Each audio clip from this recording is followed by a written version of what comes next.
What we mean by the method of sale when selling a property is how it's presented to the market for sale. So there's two main ways you can do that. It's with a price, without a price. And they vary in all sorts. So you've got tender, auction, deadline, you've got negotiation, and you've got just a fixed price. Yeah, the most common methods of sale in today's market, auction is probably the number one that I'm seeing at the moment. Then negotiation or deadline is a pretty strong contender there as well. But fixed price, you can never go wrong with that. There's only three documents that real estate is actually sold on. You got the auction document, the tender document, and the sales and purchase agreement. So depending on what method of sale you use, obviously a tender's done on a tender document, auction's done on an auction document, and everything else is done on a sales and purchase agreement.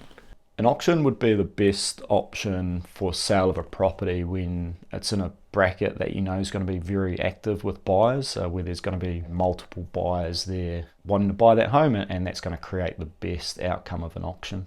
I think one of the biggest misconceptions sellers have towards auctions is that if they don't sell at auction, that the campaign is at an end. That's just not the case. If you don't get the result you want at auction, you continue to market the property until you get a sale. I think people are worried that if they put a price on a property from the get-go, that they're going to hinder what someone can achieve for their property. If you set the price too low, you might miss the mark, but if you set the price too high, you're going to lose the most crucial time of your marketing, which is those first 3 weeks. Deadline sale works really well as an additional tool to the first method of sale. So if you went through an auction campaign and you had 100 people view your house over 3 weeks, but no one wanted to buy the house in a cash capacity, rather than going back to the market and looking for new people to interact with, the use of a deadline sale immediately post the auction and going back to all those 100 people and seeing who wants to buy the property on their terms, that's a great use of a deadline sale. Sometimes pricing a property can be a better strategy when there's a close comparable to your property available in a close proximity. Let's say your neighbour's on the market, almost exactly the same home, they're on by auction or negotiation. You might actually want to try to steal some of those buyers away because the same buyers for your home will be for the neighbour's home as well. So if you put a really sharp price on that from the get-go, you're going to pull all of those buyers into your home and hopefully sell it sooner.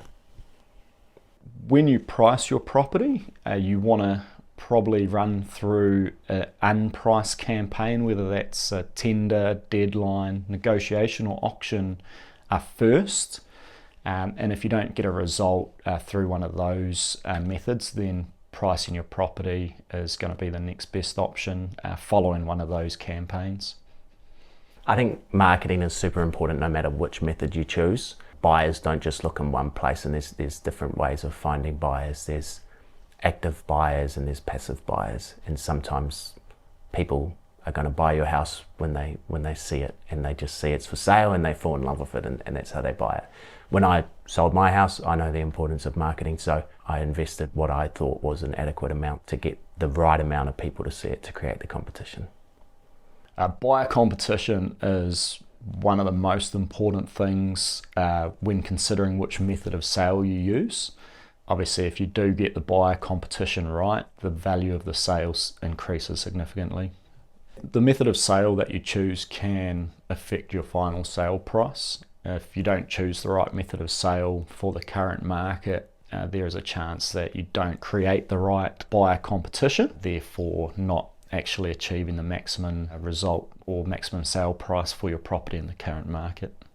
When our sellers try and decide what the right method of sale is one of the ways we help them decide is give them a strong recommendation based off what we're seeing is working best across all the homes that we're selling, because we're experiencing it firsthand. So we get a good feel whether one method of sale is outperforming another in a current market, and by letting them know which method of sales at the current time are getting us the best results, that can help them choose and actually have the confidence in choosing the right method at that time they want to sell.